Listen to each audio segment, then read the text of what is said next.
Okey, kita dah buat temperature check. Sebelum tu, saya ingin mengucapkan ribuan terima kasih kepada semua cikgu-cikgu yang join kita pada hari ini.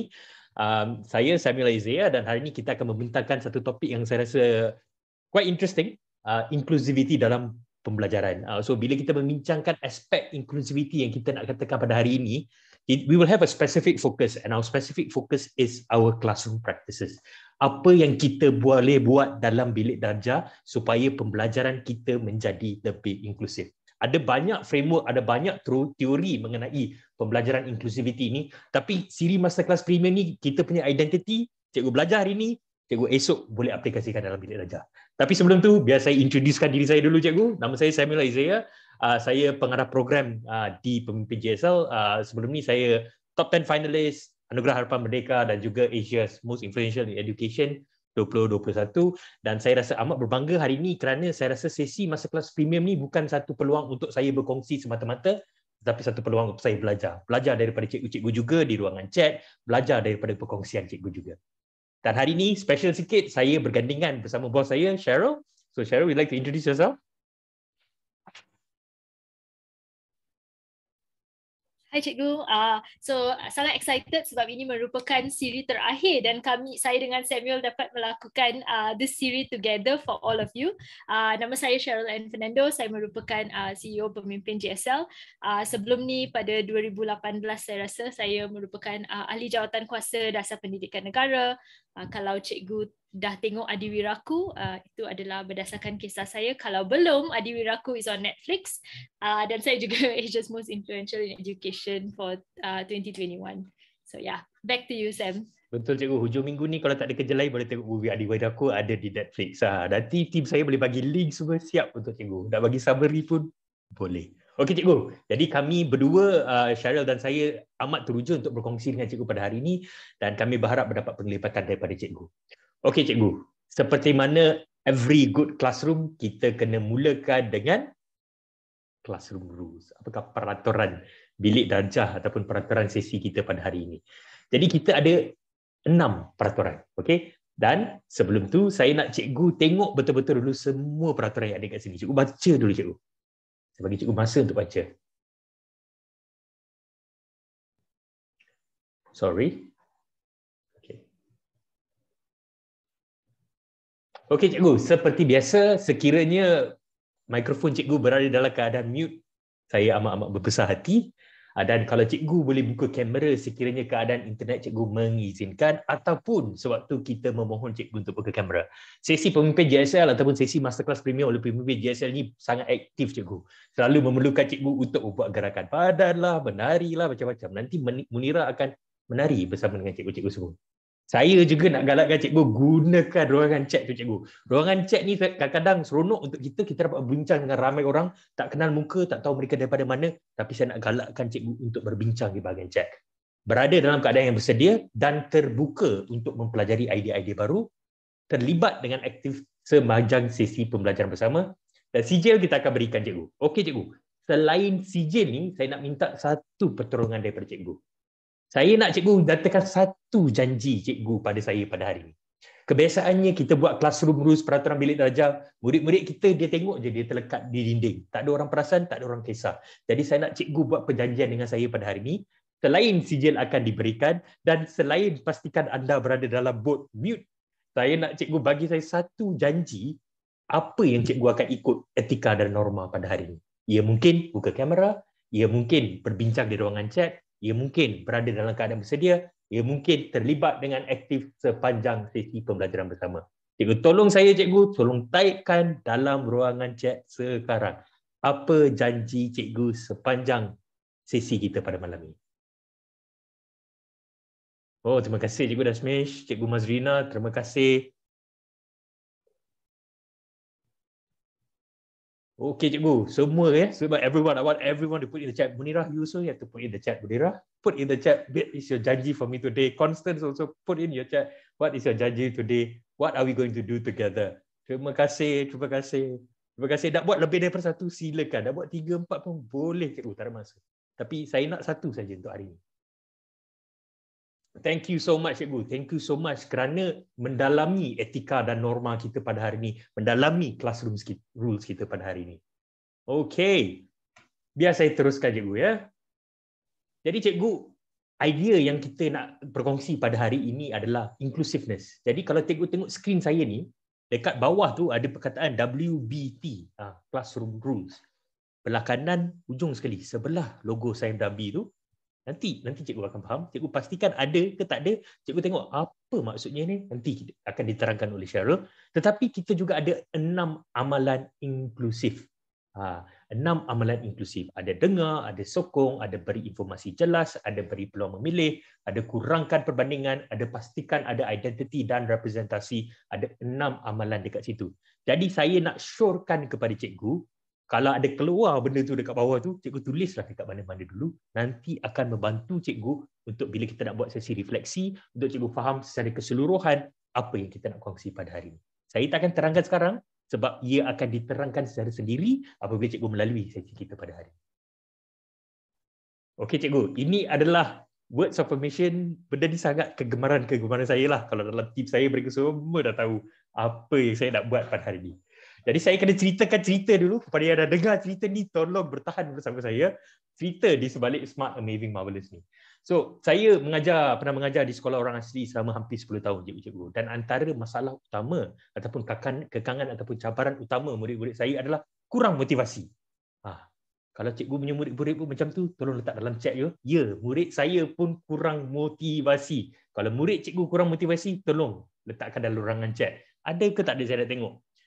Yes, same goes here. Cikgu Amril Hakim, Cikgu Tang Yita, thank you. Cikgu Ellie, thank you. Yes, murid yang kurang motivasi ni banyak. Dan antara sebab utama untuk murid-murid saya adalah mereka kurang percaya kepada capability mereka sendiri. Mereka rasa mereka tak boleh buat, mereka rasa mereka tidak pandai, mereka rasa mereka tak ada disiplin dan sebagainya. Jadi selama hampir 10 tahun saya dengan murid-murid saya, setiap pagi kami akan buat exercise ini. Dan saya nak cikgu bersama-sama dengan saya cuba untuk melakukan words of affirmation ini, dan kepada yang dah janji dengan saya nak onkan kamera, silakan on kamera, jangan tiba-tiba rosak pula. Cikgu boleh sila on kamera sekarang cikgu. Terima kasih cikgu, terima kasih kepada yang dah on kamera. Jadi cikgu ikut saya cikgu. Okey, cikgu tak payah buka mikrofon, saya nak tengok gerakan di bibir cikgu dan aksi cikgu sahaja. Okey, cikgu macam ni. I am smart. Good. I am amazing. And I am marvelous. Okay, kita cuba lagi sekali. One more time ya cikgu ya. Alright. I am smart. I am amazing. And I am marvelous. Sekarang ni cikgu bayangkan cikgu cakap dengan murid-murid cikgu dan murid-murid cikgu cakap dengan cikgu. So kita jangan cakap I, kita cakap you. So cikgu macam ni. You are smart. You are amazing, and you are marvelous. Jadi cikgu praktikkan amalan words of affirmation ni dengan murid-murid cikgu untuk membantu mereka bagi tahu kepada diri sendiri mereka bagus. Cikgu nak tukar jadi smart lain ke, smart excellent ke, hardworking ke, lovely ke, apa ke, itu mengikut kesesuaian murid-murid cikgu. Smart, amazing, marvelous ni pun kadang-kadang sesuai dijadikan sebagai attention grabber. Apabila murid-murid kita bising, saya akan cakap, okay, I am smart, semua akan ikut. Dengan serela hati mereka ikut saya. So ini adalah words of affirmation cikgu. Alright cikgu. Kita kata sesi ini ditaja penuh oleh Yayasan Sime Darby. Betul cikgu. Saya takkan suruh cikgu bayar pada hari ini. Tapi ada cara lain untuk cikgu membayar supaya kita kena berkongsi. Saya rasa bagi pendapat saya lah, benda baik yang kita dapat belajar daripada satu sama lain ataupun apa yang kami tahu, baik kita kongsikan dengan lebih ramai guru-guru di Malaysia ataupun rakan-rakan cikgu. Jadi, ini pun merupakan satu janji cikgu sepanjang sesi ini. Saya nak cikgu tulis dulu, mana-mana cikgu nak tulis, cikgu tulislah dulu. Nyatakan 2 perkara yang cikgu nak dapat dari sesi hari ini ataupun apa perasaan cikgu menyertai Siri Masterclass Premium yang ke-14 ni. Sama ada cikgu nak kata 2 perkara yang cikgu nak dapat daripada sesi hari ini pun boleh, ataupun cikgu nak katakan perasaan cikgu menyertai Masterclass Premium ini. Mungkin cikgu nak ambil gambar skrin ini, boleh, tak ada masalah. Cikgu nak ambil gambar lain pun boleh, nota cikgu pun boleh. Cikgu postkan di social media, okay, Instagram ke, Twitter ke, Facebook ke, ikut suka cikgu.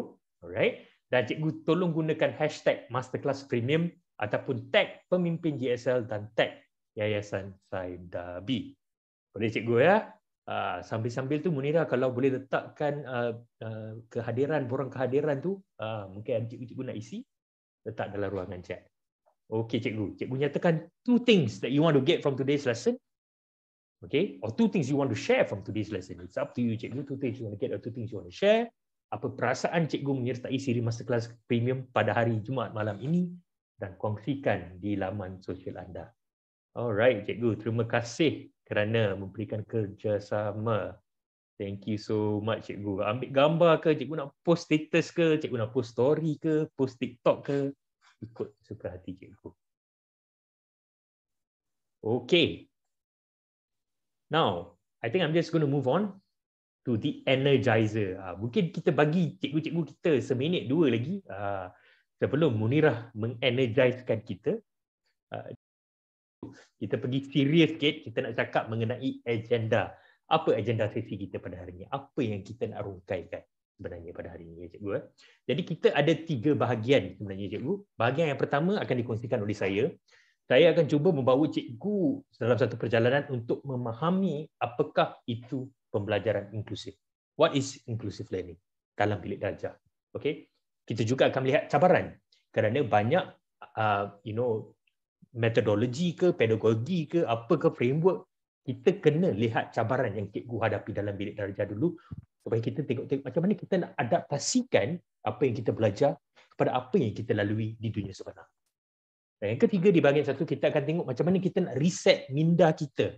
Reset minda kita dan peranan kita sebagai guru dalam bilik darjah. Cikgu ya. Di bahagian 2 cikgu akan memahami dan mengaplikasikan sebuah teknik yang dipanggil whole brain teaching. Bahagian kedua ni akan dikongsikan oleh Cheryl dan dia akan mengaitkan whole brain teaching ini dengan inklusiviti dalam pembelajaran. Dan akhir sekali kita nak lihat secara spesifik 6 amalan eksklusif yang kita ada. Contohnya dekat sini, dekat bawah ni saya letak di situ amalan inklusif yang saya letakkan adalah beri informasi yang jelas. Jadi kita akan merungkai secara detail apa 6 amalan inklusif ini sebelum kita wrap up dan kita konklusi, kita buat rumusan dan refleksi apa yang kita telah belajar pada hari ini. Okey cikgu, bahagian 1. Jadi kita nak tengok definisi. Mari kita tengok definisi dan kepentingan. The definition and the importance of inclusivity ataupun pembelajaran inklusif. Jadi saya nak bagi cikgu ambil masa cikgu mungkin dalam masa 2 ataupun 3 minit. Cikgu bacakan, okey, cikgu bacakan dan cikgu highlight apa yang cikgu rasa penting dalam 4 perenggan yang saya telah letakkan di sini cikgu. Apa keyword, kata kunci utama ke, frasa ke, ayat ke, perkataan yang cikgu rasa penting dalam 4 paragraf ini, saya nak cikgu tuliskan dan cikgu kongsikan di ruangan chat sebentar lagi. Okay, cikgu, saya bagi cikgu masa dalam 2 minit untuk cikgu baca definisi dan kepentingan pembelajaran inklusif. Cikgu boleh highlight perkataan-perkataan yang cikgu rasa penting dan kita kongsikan bersama dalam masa 22 minit.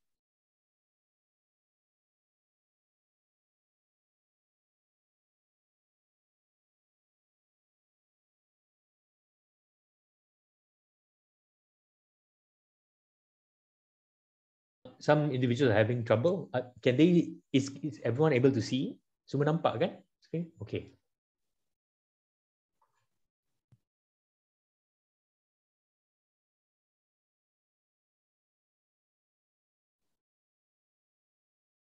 Terima kasih ada beberapa cikgu yang telah meletakkan input mereka. Cikgu boleh kongsi lebih daripada 1 cikgu.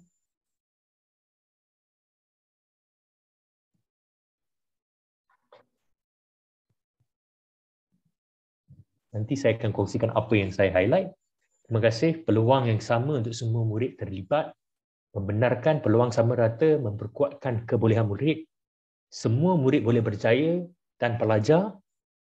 Sama rata, memperkuatkan kebolehan murid, penglibatan, akses. Terima kasih cikgu. Hak yang sama rata, equity dalam pembelajaran. Thank you cikgu Liu.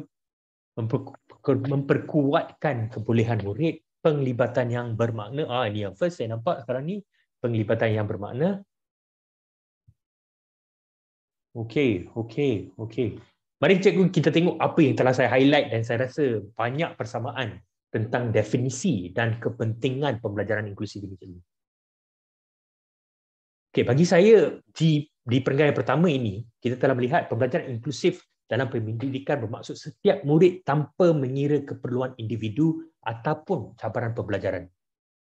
Keperluan dia mungkin cara pembelajaran dia berbeza ke, dia ada masalah pembelajaran ke, mempunyai akses kepada pembelajaran dan peluang yang sama rata untuk berjaya. Tak kira budak bandar ke, budak luar bandar ke, daripada sosioekonomi rendah ke, sosioekonomi tinggi ke, semua mempunyai peluang yang sama rata untuk belajar, dan peluang ini perlu wujud dalam pembelajaran harian. Apabila dibudayakan, pembelajaran inklusif memperkuatkan kebolehan murid untuk bekerjasama. Kita kan selalu tengok, kita nak murid buat aktiviti berkumpulan lah, berpasangan lah, buat pembentangan lah. Tetapi apabila pembelajaran inklusif diperkenalkan dan dibudayakan, ia memperkuatkan kebolehan murid untuk bekerjasama dan memahami nilai pendapat berbeza. Nilai pendapat berbeza ni sangat penting di era kebat kita ni, cikgu. Kemahiran berfikir aras tinggi, critical thinking dan sebagainya. Pembelajaran inklusif yang ketiga bermaksud perancangan dan pelaksanaan pengajaran dan pentaksiran yang membenarkan semua murid untuk terlibat secara bermakna. Cikgu lihat tadi, apabila saya memperkenalkan peraturan kelas pun, penglibatan murid ataupun penglibatan peserta kita pada hari ini bukan sekadar membaca peraturan itu, tetapi terlibat secara bermakna apabila mereka boleh memilih apa yang mereka mahukan. Itu penglibatan, cikgu. Dan mencapai potensi sebenar mereka. Yang keempat, pembelajaran inklusif mencadangkan bahawa semua murid boleh belajar dan berjaya, dan tugas guru adalah untuk mengetahui cara murid mereka belajar dan cara mengajar mereka. Definisi dan kepentingan ini sangat always very interrelated, sangat berkait rapat antara satu sama lain. Kita tak boleh mengetahui definisi dan kepentingan secara in isolation. Jadi saya bawakannya sekali dan saya letakkan secara jelas untuk kita sama-sama melihat apa sebenarnya kepentingan pembelajaran inklusif ini. Okey, cikgu, kita ikut Munirah tadi. Okey, cikgu, mirror up. Okey, cikgu ikut apa yang saya kata. Peluang yang sama rata. Kita peluang yang sama rata. Thank you, cikgu. Yang kedua, persekitaran yang kondusif. Persekitaran yang kondusif. Thank you, Cheryl. We can hear you. Yang ketiga, penglibatan yang bermakna. Penglibatan yang bermakna. Penglibatan yang bermakna. Dan yang keempat, semua murid boleh berjaya. Semua murid boleh berjaya. Okey, cikgu. Kita buat lagi sekali. Okey. Peluang yang sama rata. Persekitaran yang kondusif. Persekitaran yang kondusif. Penglibatan bermakna. Penglibatan bermakna. Dan semua murid boleh berjaya. Semua murid boleh berjaya. Okey, cikgu. Mirror down. Inilah kepentingan pembelajaran inklusif. Dan kita mahu melihat kenapa kepentingan pembelajaran inklusif ini, bagaimana ia dihasilkan di kelas nanti, kita akan tunjukkan. Tapi sebelum itu, cikgu, kita kena tahu cabaran. Saya, Cheryl, Munirah, Constant, semua pernah mengajar di sekolah bertahun-tahun, cikgu. Dan kadang-kadang kami tahu, kadang-kadang konsep yang besar seperti differentiated learning ke, pentaksiran ke, kecerdasan pelbagai ke, pembelajaran inklusif ke, kadang-kadang di atas kertas nampak sangat cantik dan menawan. Nampak sangat cantik dan sangat perfect, tetapi di dunia nyata agak besar cabarannya. Cikgu setuju ke? Kalau cikgu tak setuju, saya tak nak cakap cabaran ni. Mungkin bagi cikgu tak ada cabaran. Semua teori dan semua framework pendidikan abad 21 ke, 22 ke, semua boleh jalan tanpa masalah. Betul ya? Terima kasih cikgu yang setuju. Okey. Jadi bagi pendapat saya, kita kena mengetahui cabaran itu. Kita jangan lari daripada cabaran itu. Because when you understand what the challenges we face in the classroom, kita boleh adapt apa yang kita lakukan dengan teori dan framework ini.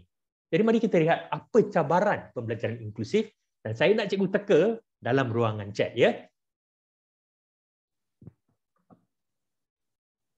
Bukan teka, cikgu kena kongsi dalam Padlet. Soalan yang pertama, walaupun pembelajaran inklusif itu penting, realiti di bilik daraja tidak selalu sempurna. Cikgu dah setuju tadi. Jadi berdasarkan definisi tadi, tadi kita ada definisi, pada pendapat cikgu, apa cabaran pembelajaran inklusif? Cikgu boleh scan QR code ini ataupun tim saya akan meletakkan link Padlet ini di ruangan chat. Saya nak cikgu kongsikan pada pendapat cikgu apa cabaran pembelajaran inklusif. Cabaran ini bergantung kepada 4 perkara ini, cikgu. Peluang sama rata, persekitaran yang kondusif, penglibatan bermakna, dan semua murid boleh berjaya. Kita kata pembelajaran inklusif ni penting, kena buat dalam kelas, penting. Ini adalah 4 kepentingan dia. Saya tanya cikgu sekarang ni, cikgu kata ia ada cabaran, kita ada cabaran. Apa cabaran cikgu untuk mengimplementasikan pembelajaran inklusif dalam bilik daraja cikgu? Okey.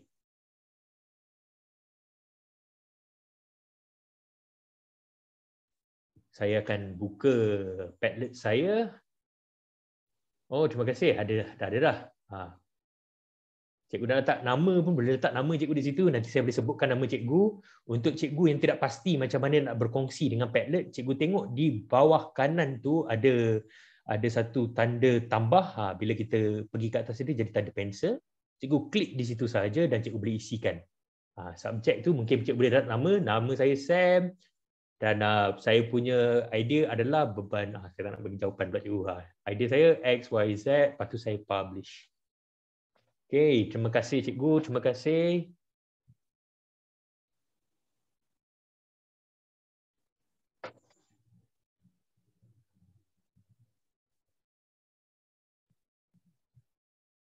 Okey, saya letakkan link dan mungkin untuk cikgu nak tengok balik, kita tengok berdasarkan definisi ini, apa cabaran cikgu untuk, walaupun benda ni penting lah sangat, apa cabaran cikgu untuk implementasikan dalam bilik daraja.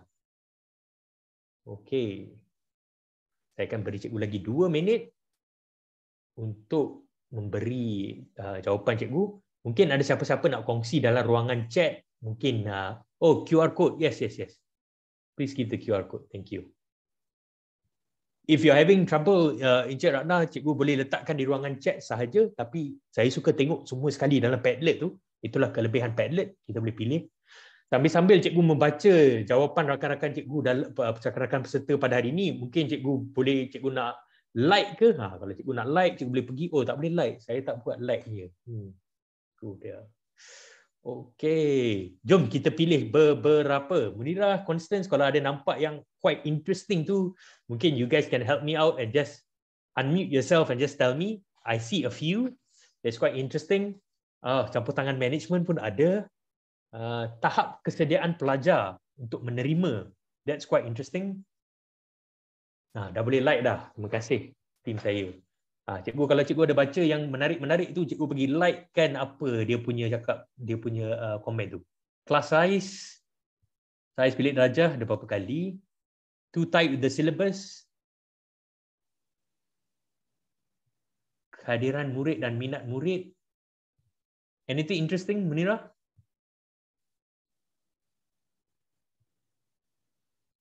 Dia murid malu bercakap, level ability yang berlainan agak menyukarkan. Okey. Terima kasih. Cikgu Erika dari Sarawak, pada pendapat saya, besar dalam menyamaratakan pembelajaran kepada semua murid apabila ada betul. Itulah sebabnya kita ada pembelajaran inklusif. Thank you so much, Cikgu Erika, for your comment. Okey. Cabaran dia, cikgu tak ada masa nak prepare. I think this is very important. Tak ada masa. Kekangan bahasa, that's interesting as well.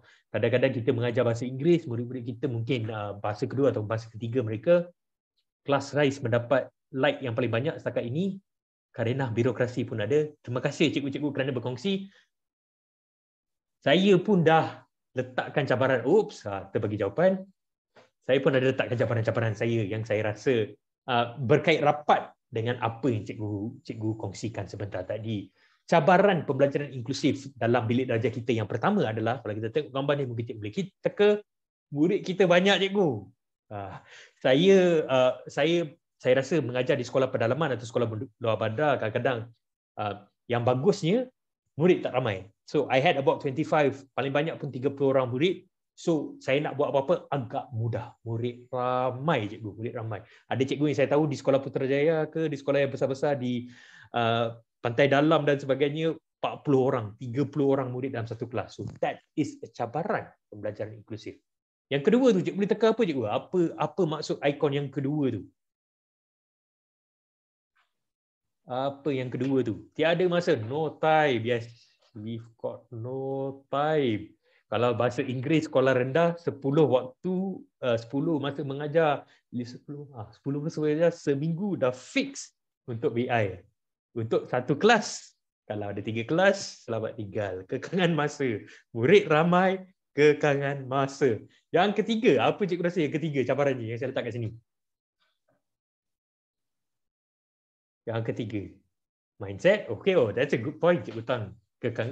Yang ketiga, yang ada gambar kepala robot dia. I think it's not really pengetahuan guru. Okay. Critical thinking. Okay. Actually, I wanted to say is kecerdasan pelbagai. Maafkan saya menilah saya punya pilihan ikon tidak tepat pada hari ini. Kecerdasan pelbagai. Murid-murid kita banyak jenis kecerdasan. Ada yang perlukan bantuan yang jenis berbeza. Ada yang ada minat yang lain-lain. So that is a big problem as well. Dan yang terakhir adalah beban tugas guru, bebanan kerja. Jadi cikgu pada hari ini, seperti saya ceritakan pada awal-awal tadi, apa yang kita nak introduce ni bukan satu konsep sangat besar. Kita nak introduce apa yang cikgu boleh praktikkan dalam bilik darjah. You don't have to change drastically apa yang cikgu lakukan dalam bilik darjah, cuma boleh ubah sikit-sikit lagi untuk membuatkan setiap pembelajaran dan pengajaran cikgu inklusif. Okey cikgu, sebelum itu Munirah, kalau ada ramai yang masuk ni, please pump in di borang kehadiran. Cikgu-cikgu yang belum isi borang kehadiran dipersilakan. Okey cikgu, kita dah tengok cabaran pembelajaran inklusif, kita dah tengok definisi dan kepentingan, mari kita tengok riset, minda dan peranan. Nanti saya akan cantum-cantumkan semua bahagian ni sekali cikgu. Cikgu jangan risau. Okey, now we will play true or false. Betul ke salah? Jadi saya nak minta jasa baik cikgu semua. Cikgu cari kiri kanan cikgu. Ada kertas putih ke, kertas conteng ke, apa-apa. Cikgu tulis besar-besar dalam satu kertas. Atas satu kertas huruf T. Dan atas satu kertas yang lain huruf F. Cikgu satu kertas tu cikgu tulis besar-besar huruf T. Dan satu lagi kertas cikgu tulis besar-besar huruf F. Cikgu boleh ikut saya ke cikgu? Okey cikgu, 1 T, 1 F. Kita nak tengok mengenai peranan cikgu, peranan guru. Dan saya akan kaitkan peranan cikgu, peranan guru, peranan kita ke arah pembelajaran inklusif. Anybody dah ready? Mungkin siapa-siapa boleh tolong buka kamera. Kalau tak buka kamera tak boleh jawab. Cikgu Dashmish dah ada, terima kasih. Cikgu Amril Hakim tu pun dah ada. Okey, cikgu Syami Amirul pun dah ada, terbaik. Okey, T dengan F. Siapa lagi ada? Teacher Tuan Junaida pun dah ada. Terima kasih cikgu. Okey, terbaik. Sekarang kita nak tengok beberapa statement cikgu. Simple sahaja aktiviti ni. Kita nak tengok beberapa statement. Kalau cikgu setuju dengan statement itu, cikgu angkat T. Kalau cikgu tak setuju dengan statement itu, cikgu angkat F. Dan kita akan sama-sama bincangkan jawapannya. Saya akan bagi jawapan saya dan kita kongsi dan kita berkongsi perbezaan pendapat. Okey cikgu. Yang pertama, true or false, guru memainkan peranan penting dalam membina ilmu dan informasi bersama murid. Key point dia dekat sini cikgu, bersama murid. Saya tengok ada banyak T, ada banyak T, ada banyak T, ada banyak T. Terima kasih, thank you. So the key point here is cikgu, betul jawapannya adalah T. Membina ilmu dan informasi bersama murid. The role of a teacher is to co-create and construct knowledge with the student, not for the student. Maksudnya pembelajaran yang dua hala. Bukan kita mengajar, murid terima. Bersama. Yang kedua, penambahbaikan PDP. Ini mungkin ada yang tak setuju dengan saya ke apa, tak apa. Penambahbaikan PDP memerlukan usaha yang tinggi dan intervensi yang luar biasa tahap global, tahap dunia supaya berkesan. Cikgu fikir dulu betul-betul cikgu. Cikgu relax dulu cikgu, relax. Penambahbaikan PDP memerlukan usaha yang tinggi dan intervensi yang luar biasa supaya berkesan. Okey, silakan kongsikan jawapan cikgu, T ataupun F. Saya tengok ada F, ada F, ada F, ada F, ada F, ada juga T, ada juga F, ada juga T, ada juga F. Terima kasih. Thank you so much cikgu. Thank you so much. Ada yang pakai phone je. Oh, terbaik cikgu Nadia. Alright, T dengan F. So, jawapan yang saya nak kongsi dengan cikgu pada hari ini, mungkin ada cikgu tak setuju dengan saya, tak apa cikgu, adalah F. Ia tidak bergantung semata-mata kepada intervensi luar biasa ataupun intervensi yang tahap global, tahap antarabangsa. Bukan. Penambahbaikan PDP bukan hanya memerlukan usaha yang tinggi, kadang-kadang usaha yang rendah, cikgu tukarkan sedikit perspektif cikgu dalam bilik darjah, teknik cikgu dalam bilik darjah sedikit sahaja supaya ia berkesan. Saya cerita sikit pengalaman saya cikgu apabila saya menjadi guru di sekolah.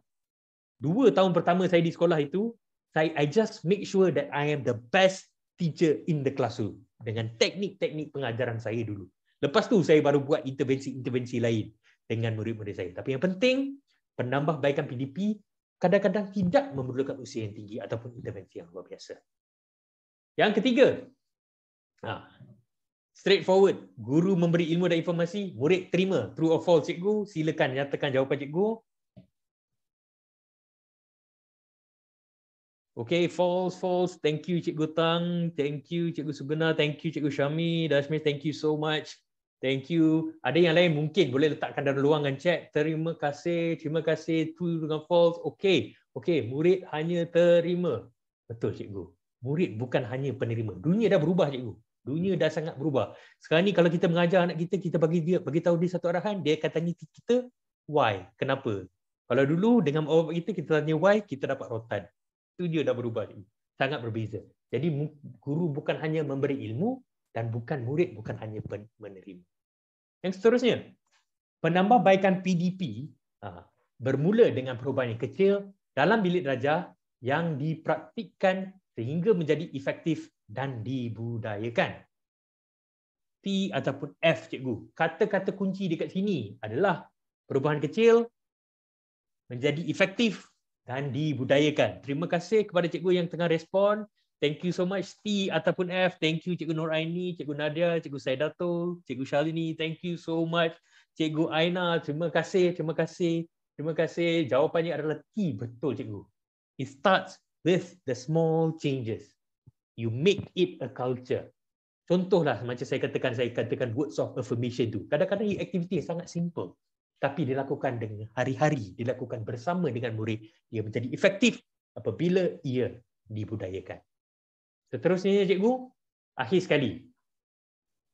Teknologi hanyalah alat. Technology is only just a tool. Kompetensi guru adalah lebih penting untuk PDP yang berkesan. T ataupun F cikgu. Terima kasih Cikgu Lily, thank you semua, thank you. T ataupun F. Teknologi hanyalah satu tool. Teknologi is just a tool. Kompetensi guru adalah lebih penting untuk PDP yang berkesan. Okey, jawapannya adalah T. Terima kasih cikgu kerana terlibat. Terima kasih. Jadi kita telah melihat cikgu, apa sebenarnya peranan guru melalui true or false statement ni. Kita telah melihat secara ringkasnya, guru ataupun kita sebagai pendidik harus berfikiran sebegini cikgu. Yang pertama, peranan kita dah berubah daripada seorang yang berdiri di depan dan memberikan arahan dan murid hanya menerima. Ia berubah daripada itu dan ia bergerak kepada murid bekerja sama-sama, murid memberi informasi. Yang kedua, mungkin cikgu boleh teka apa maksud gambar rajah yang di bawah ini. Cikgu boleh tolong jawab di ruangan chat. What does this small tree and then a forest picture symbolize? What does it mean cikgu? Yang di atas saya kata peranan dan minda kita kena berubah daripada cikgu mengajar, murid terima kepada buat bersama dengan murid. Apa yang di bawah itu cikgu?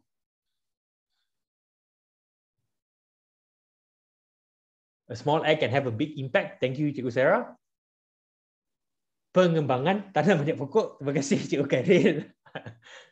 Teacher only provide seeds. Sedikit tapi bermakna, betul. Dari tak tahu ke tahu, growth. Okay. Idea ni cikgu adalah perkembangan. Bila sikit-sikit, lama-lama kita jadikan satu budaya, it creates a forest. It starts with the smallest changes. It starts with the policy. Jadi kita kena faham dalam minda kita, dalam peranan kita, 4 gambar rajah ni sahaja cikgu. Untuk kita reset semula apa kita tahu mengenai peranan kita sebagai seorang guru. Saya nak rumuskan cikgu, apa yang kita telah belajar selama hampir 30 minit ataupun 35 minit setakat ini cikgu. Kita telah melihat apakah itu definisi inclusivity dan juga kepentingan inclusivity. Kita ada beberapa gambar rajah di situ. Yang pertama, kita cakap memberi peluang yang sama rata. Yang kedua, memupuk persekitaran yang kondusif. Yang ketiga, penglibatan yang bermakna. Dan yang keempat, semua murid boleh berjaya. Selepas itu cikgu, kita mengakui kita ada cabaran. Kita akui kita ada cabaran, kita ada masalah. Murid ramai, tak cukup masa, kecerdasan pelbagai dan juga banyak beban guru kita. So what do? Kita tengok perlunya untuk kita reset minda dan peranan kita. Daripada seorang guru yang memberi arahan, murid terima, kepada melakukan perubahan bersama dengan murid. Dan perubahan yang kecil, lama-lama bila dibudayakan, akan menjadi efektif. Dan ini cikgu, ini merupakan asas sebelum kita belajar kaedah-kaedah yang Puan Cheryl akan terangkan sebentar nanti. Ini merupakan asas kepada apa yang kita nak belajar hari ini. Definisi dan kepentingan inclusivity, kita tahu bahawa pentingnya inclusivity kerana sebab-sebab ini, pentingnya untuk kita mengakui cabaran dan pentingnya untuk kita menilai semula minda dan peranan kita sebagai seorang guru. Okey cikgu, untuk merumuskan bahagian ini. Setakat ini saya nak tahu cikgu okey ke cikgu tak okey. Saya nak cikgu lukiskan. Kita melukis pula cikgu. Kita melukis image yang cikgu gambarkan di mana apakah itu peranan guru dan pembelajaran inklusif. Daripada apa yang kita telah bercakap, telah bersembang, telah kongsi dalam ruangan chat setakat ini. Okey. Kalau cikgu belum mahir melukis, cikgu boleh lukiskan satu peta konsep yang ringkas apa yang kita telah belajar setakat ini. Saya mohon jasa baik cikgu, cikgu ambil gambar hasil kerja cikgu, yang masterpiece cikgu ni, cikgu kongsikan di ruangan Telegram Community Masterclass Premium. Ada QR code di sana, cikgu boleh tangkap gambar itu, ambil QR code masuk, kalau belum masuk community kita lagi, cikgu boleh letak gambar di situ. Saya beri cikgu masa 3 minit cikgu. Masa 3 minit cikgu untuk lukis satu image mengenai apa yang cikgu rasa mengenai peranan guru dan pembelajaran inklusif. Apa yang kita telah bincangkan setakat ini, ataupun cikgu nak buat satu peta konsep. Cikgu boleh visualizekan di situ dan saya nak berkongsi dan tengok hasil kerja cikgu di grup Telegram Community Masterclass Premium. Okey cikgu, saya berikan cikgu masa 2 atau 3 minit.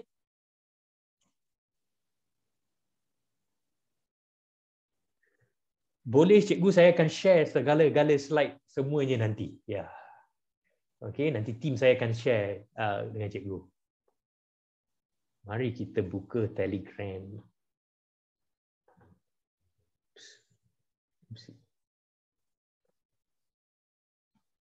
Okey.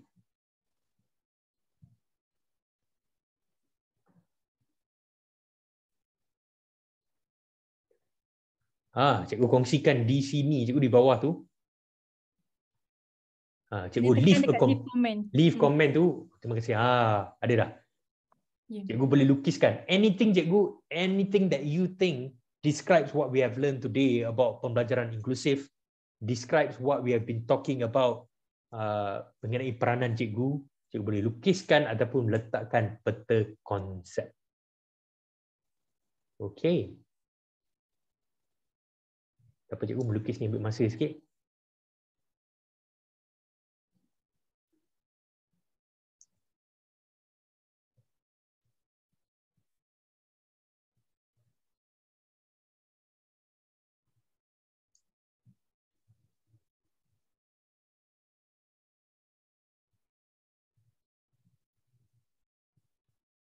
Ada cikgu yang dah kongsi ke belum?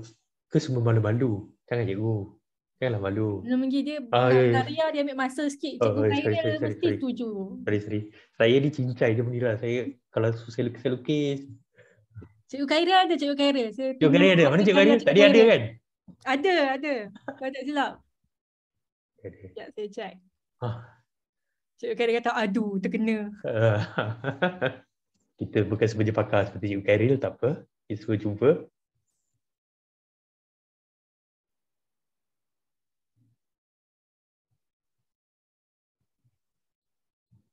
Munira, this awkward silence feels a bit weird. Could you share some music?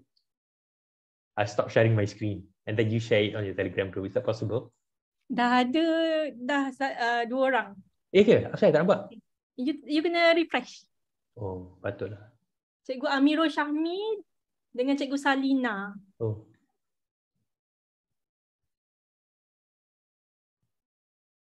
Dia boleh tahu yang Cikgu Sam, cikgu sejati ya. Sebelah tu semua cikgu. Mana? Promo? Ada daripada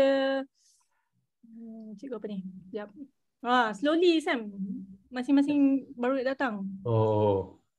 Munira, can you share your screen? I think mine is taking some time to load lah. Okay, kejap Okay, I stop share. Okay. Kepada cikgu-cikgu yang masih nak berkongsi, silakan kongsi cikgu. Kami takkan berganjak selagi cikgu berkongsi. Kejap. Ini kena apa sambil ambil masa kejap.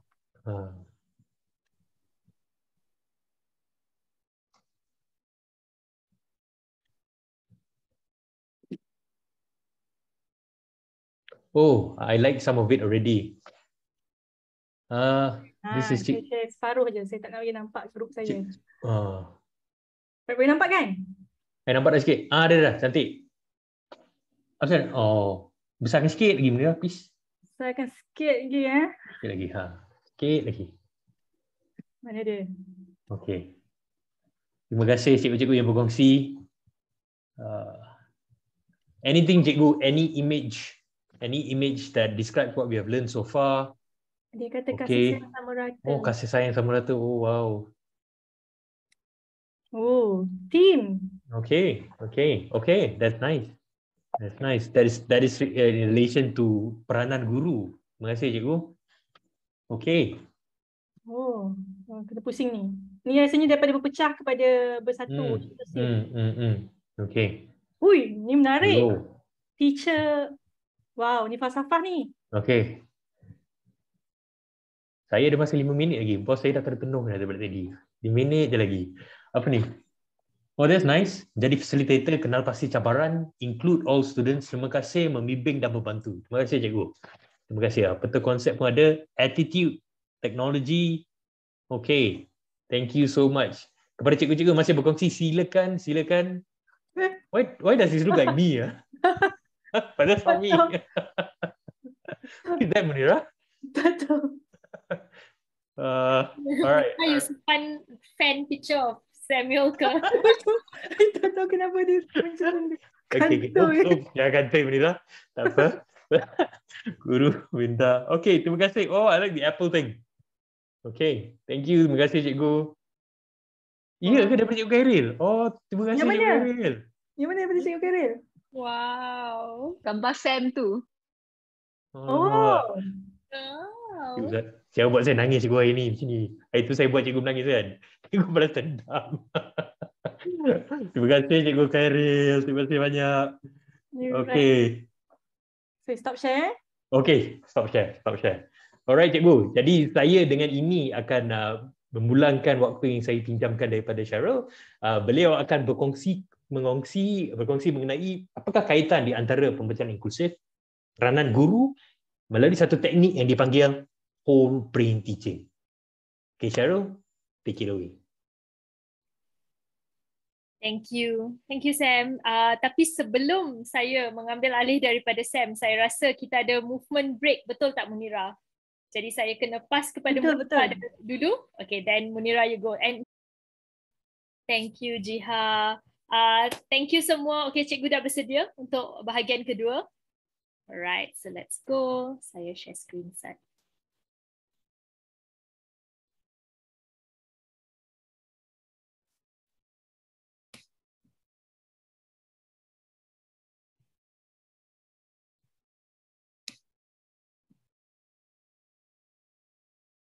Alright, cikgu. So kalau cikgu baru masuk, so kita sebenarnya dah habis 1 jam dah, cikgu. But it's okay. Tadi pada bahagian pertama kami bincangkan tentang bagaimana kita boleh reset peranan guru dan ciri-ciri pembelajaran inklusif. Jadi pada bahagian kedua, iaitu bahagian saya akan bercerita dan saya akan membentangkan tentang bagaimana kita boleh memahami dan mengaplikasikan whole brain teaching atau WBT. Dan cikgu, saya bercakap ni cikgu bukan satu konsep yang saya tak pernah cuba. Saya sendiri pernah cuba di sekolah semasa saya mengajar, dan saya ada 2 orang anak dan saya cuba juga dekat anak-anak saya apabila mereka tak nak dengar cakap saya, which is selalu. So mungkin cikgu boleh witness nanti bila mereka datang kacau saya sewaktu pembentangan ni, cikgu. Alright, so saya tak nak perkenalkan diri lagi, but let's go. So tadi kalau kita lihat cikgu pembelajaran inklusif, kita ada 2 parts of it. So tadi cikgu dah dengar the definition, kita tengok macam mana kita nak reset dan sebagainya. Sekarang ni saya akan membawakan cikgu kepada 5 konsep whole brain teaching dan juga 6 amalan inklusif. Tapi sebelum tu saya nak tanya cikgu dalam chat, ada tak sesiapa di sini yang pernah mendengar about whole brain teaching ataupun pernah mencuba whole brain teaching? Munira, no, not you. Yang pernah mendengar whole brain teaching ataupun pernah mencuba whole brain teaching di kelas mereka? Atau cikgu tak pernah dengar? This is the first time and I'm super excited for this, Cheryl. Tak pernah. Okay, Cikgu Sarah, yes. So Cikgu Sarah, you can help me later to see if I've done it correctly. Tak pernah. Seorang lagi, Cheryl, Cikgu Syahmi. Okay, Cikgu Syahmi. Where are you? And Cikgu Erica. Okay. So if you have done it in your class, then you must be the experts and you can help me with this, right? But if you haven't, then I hope today you learn something new throughout the session. Okay, so let's go. So kita ada 5 strategies untuk whole brain teaching, but I will go first to the definition. So whole brain teaching ni adalah cara pengajaran yang berfokus dan bertenaga tinggi, di mana guru menggunakan games, permainan, kata kunci dan kaedah motivasi untuk mendapatkan respons secara lisan dan secara berterusan daripada murid. Kalau tadi saya lihat kat Padlet, a lot of teachers wrote yang murid rasa malu untuk bersuara. And saya dengar pun daripada ramai guru, terutamanya post-pandemic ni cikgu, apabila pelajar kita dah berada di rumah, banyak menghabiskan masa di gadget, lagi mereka tak nak berkomunikasi di dalam kelas atau tak nak jawab soalan. Tetapi menggunakan teknik whole brain teaching ni adalah salah satu cara kita boleh mendapatkan respons secara lisan from our students. Ia juga memaksimumkan penglibatan murid-murid dengan memfokus kepada mimicry, right? So kalau tadi kita dah lihat beberapa strategi yang kami cuba guna di dalam the first part, so I will emphasize the 5 parts for you so you can use it in your classrooms. Alright, cikgu. So let's go. So I'm going to start with Mira up. Let me see. Okay. Whole brain teaching adalah sejenis cara pengajaran yang melibatkan murid-murid secara aktif sepanjang kelas. So, whole brain teaching adalah sejenis cara pengajaran yang melibatkan murid-murid secara aktif sepanjang kelas. Alright. So, mirror down. I assume semua dah ikut saya in your own way, alright?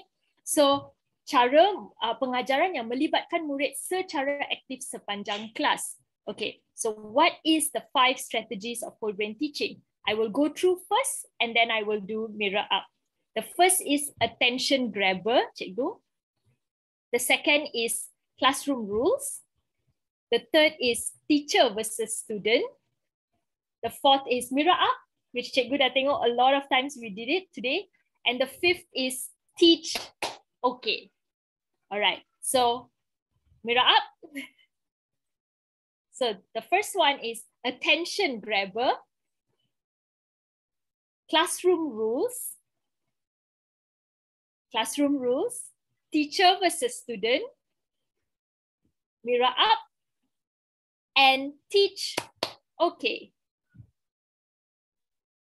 All right, cikgu, one more time, mirror up, attention grabber,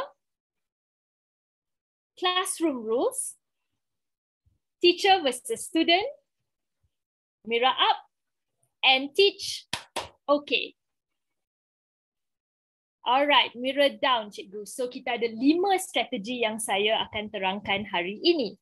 Okay, so the first one is attention grabber. So cikgu, in this age and time, kadang-kadang bila kita buat lawatan sekolah and we see a big class of like 35 to 40 students, and untuk cikgu-cikgu dapatkan attention mereka susah. Okay, diam.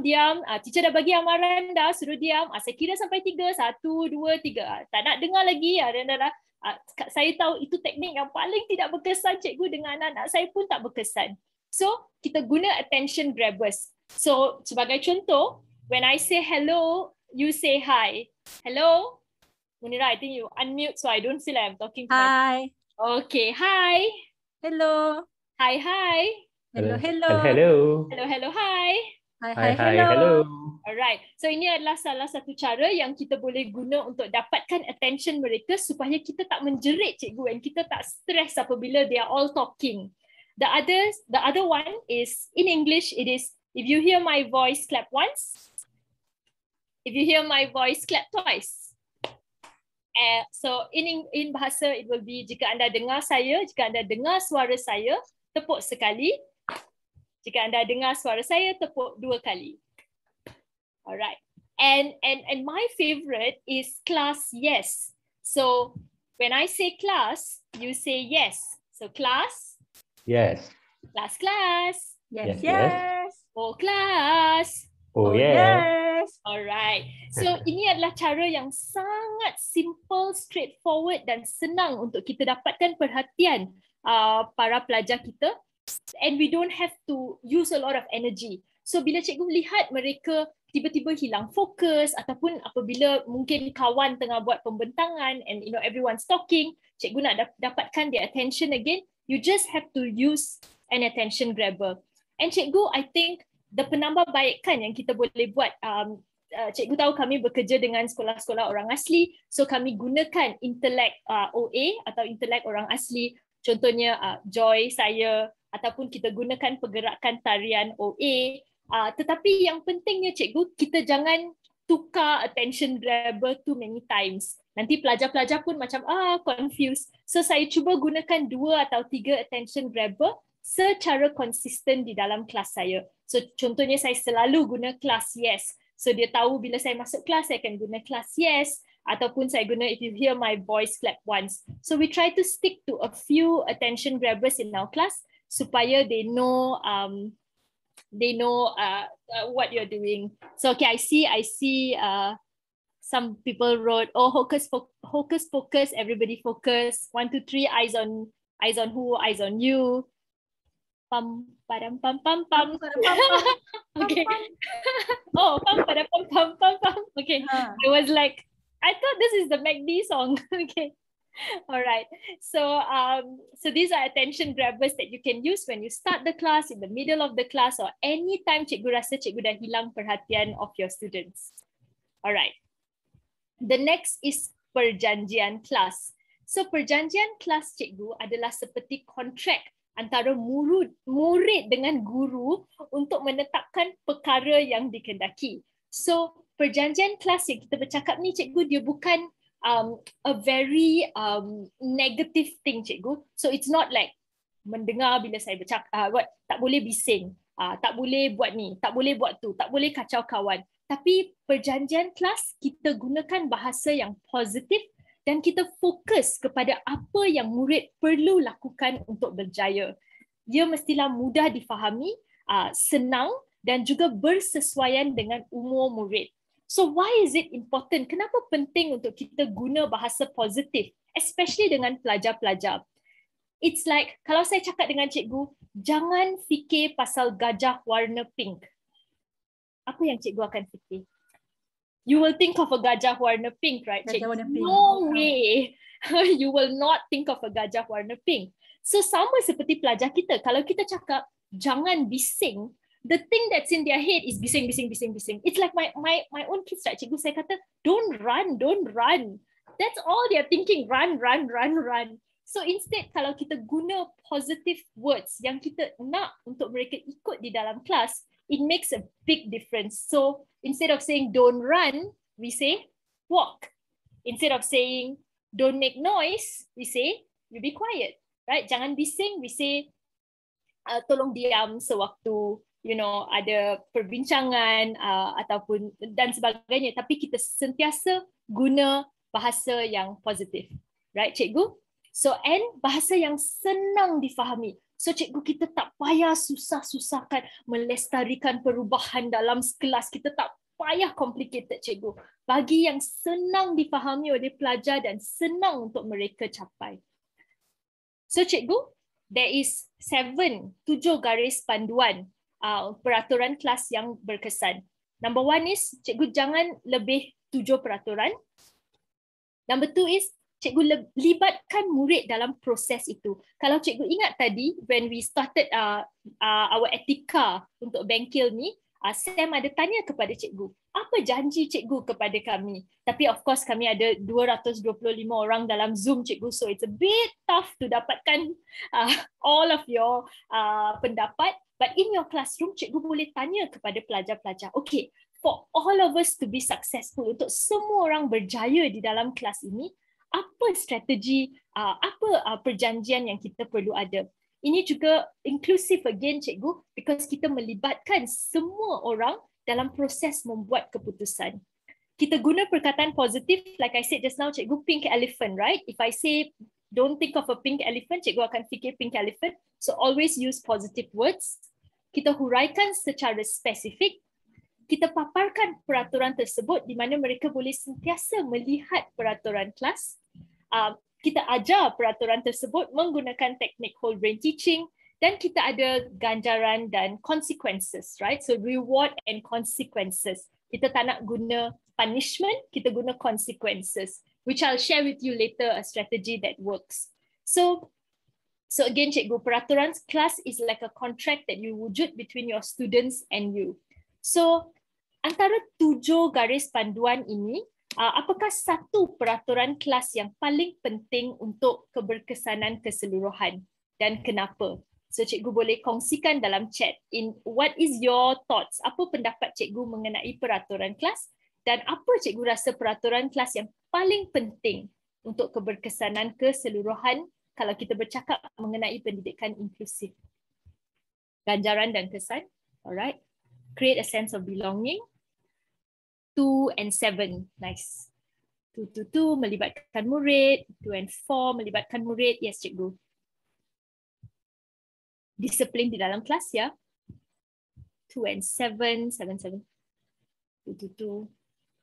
melibatkan semua murid, yes. 3, alright. Thank you cikgu, you can keep your answers coming. So it's important untuk melibatkan murid, because we don't want kita sebagai cikgu, kita tetapkan peraturan. Lepas tu murid, kalau mereka tak rasa involved dalam proses membuat peraturan itu, kurang sedikit responsibility kepada untuk follow peraturan tu. So kita sentiasa melibatkan pelajar-pelajar supaya mereka rasa that they are involved in the process and mereka rasa lebih responsible untuk ikut peraturan itu. Okay, cikgu? Alright, let me just go to the chat. Tapi kita tak nak ajar pelajar dengan extrinsic motivation. Alright. Teacher adhere to the rules. I agree. So Cikgu Shalini, that's very interesting. Cikgu Shalini bercakap tentang teacher adhere to the rules. Maknanya cikgu pun kena ikut peraturan. And ini sentiasa irony kepada saya kan, dan I do this too cikgu. Saya nak suruh pelajar saya nak suruh anak-anak saya jangan jerit kan cikgu, tapi saya sendiri terjerit-jerit. Like, why? Jangan jerit lah, jangan bising. But I myself, I'm shouting, right? So it's not a good role modeling. So kalau kita nak pelajar-pelajar kita ikut peraturan, mungkin peraturan kata kena respectful, kena guna your inside voice or your classroom voice. Kita sebagai cikgu pun must follow, must jadi role model, sebab pelajar tak ikut apa yang kita cakap, but they ikut apa yang kita buat, right cikgu? So you are your students' biggest role model, so that's very important. Repeat the rules every day. Ask reflection from your pupils. That's very nice cikgu. We'll talk about this in a while.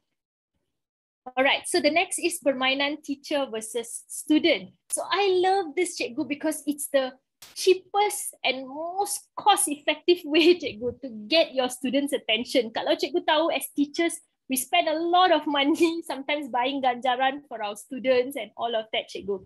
So bila kita mula kelas, saya dalam in my whiteboard, I will write teacher T versus student S.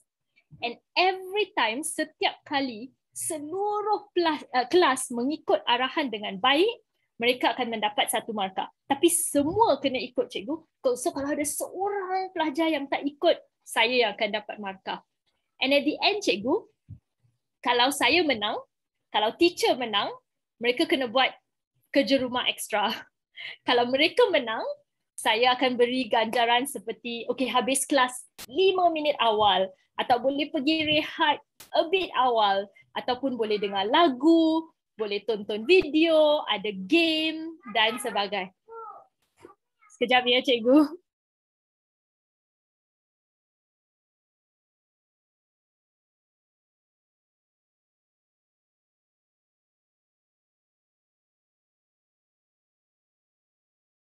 Jangan risau, Cheryl tak menjerit. Sebab peraturan dia jangan jerit. Tapi kita tak dengar lah sebab dia mute. Saya senyum je, cikgu. Alright. Anyways, so habis kelas awal 5 minit, dengar lagu, tonton video, ataupun kita boleh bagi mereka game time. This way, cikgu, kita tak menghabiskan, terlalu banyak money on buying ganjaran. And also it gets the student motivated sebab mereka tak nak teacher menang no matter what, right? Mereka yang nak menang. So every time sebelum saya mula kelas, saya akan tulis T versus S, teacher versus student. Saya akan kata the rules is semua pelajar kena ikut.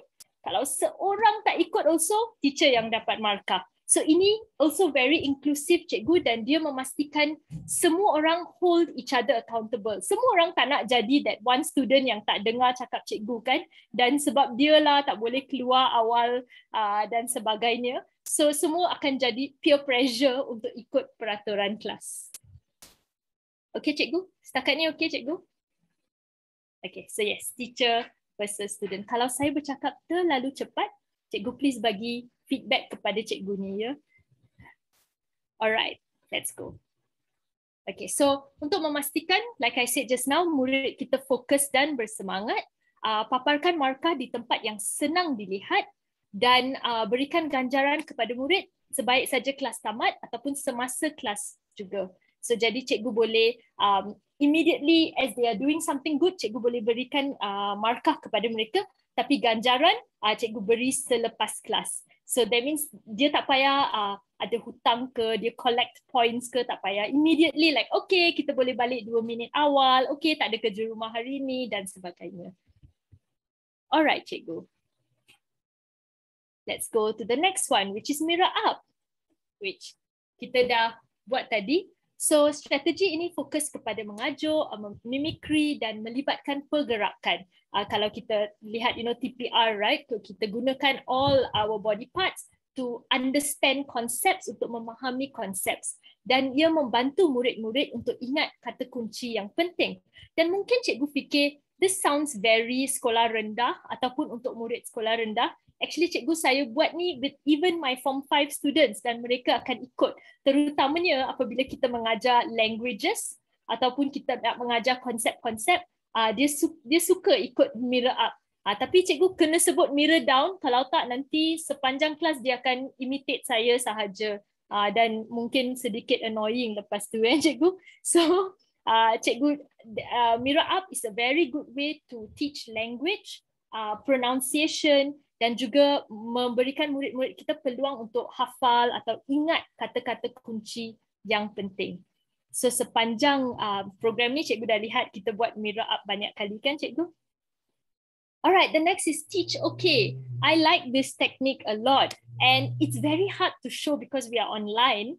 But teach okay, saya akan cuba tunjuk. It's like this, cikgu. So when I, as the teacher, I say teach, my students say okay. I'll do one more time. So as a teacher, I say teach, and my students say, okay, okay.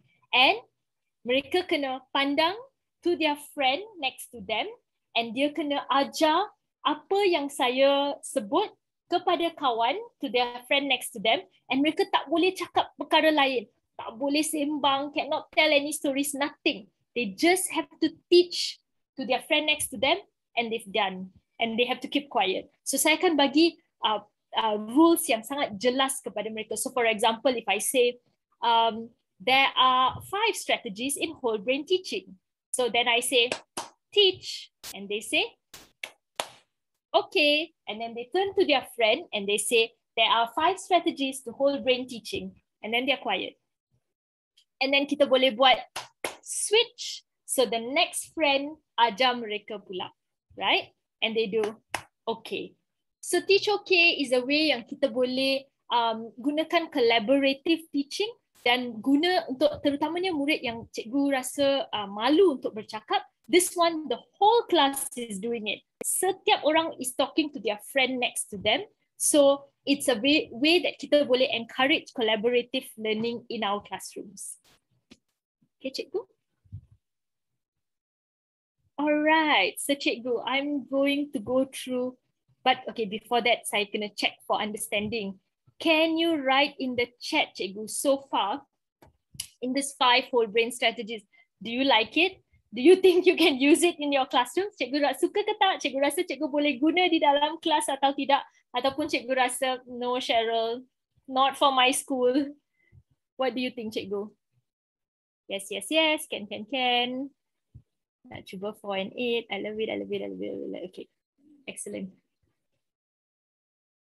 Di rumah with our kids, actually cikgu, that's true. Unless cikgu tengah beri pembentangan dan rasa a bit stress dan mereka datang kacau, boleh upgrade. Alright, so cikgu, I think what makes whole brain teaching interesting is kalau kita guna all 5 together. Tetapi of course ada sometimes yang cikgu nak guna different parts of it. But the idea is kita kena consistent dengan apa yang kita guna. Kalau kita hari ni buat peraturan kelas and then esok we forget, then it's very difficult untuk melihat impact dia, cikgu. Atau hari ni kita mula dengan attention grabber and then esok kita tak buat, it's very difficult to see the impact. Sama macam teacher versus student atau mirror up dan teach okay.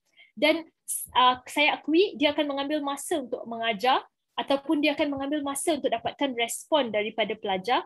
But cikgu kena consistent. Kalau kita lihat tadi in the reset peranan guru, it's small things that kita buat di dalam classroom yang akan memberi impact yang besar. So this is the small things that you can try, cikgu. And if you go back in school on Monday, cikgu nak cuba attention grabber sahaja first. It's also a small effort towards inclusivity, cikgu. So I encourage you to keep trying this in your classrooms.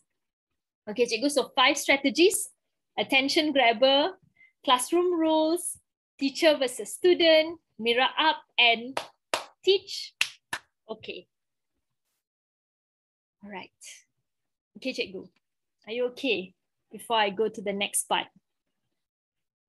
So onwards. Kurang faham mirror up. Okay. So I let me explain one more time. So mirror up is dia jadi mirror, cikgu. So dia jadi cermin kita. So apa saja yang kita buat, mereka kena ikut gaya kita. So it's very interesting, especially bila kita ajar pronunciation atau kita nak ajar hafal konsep. So kita gunakan pergerakan tangan. So kalau saya cakap mirror up, semua kena cakap mirror up dan mereka sekarang jadi the mirror of the teacher. Teacher buat apa kena ikut.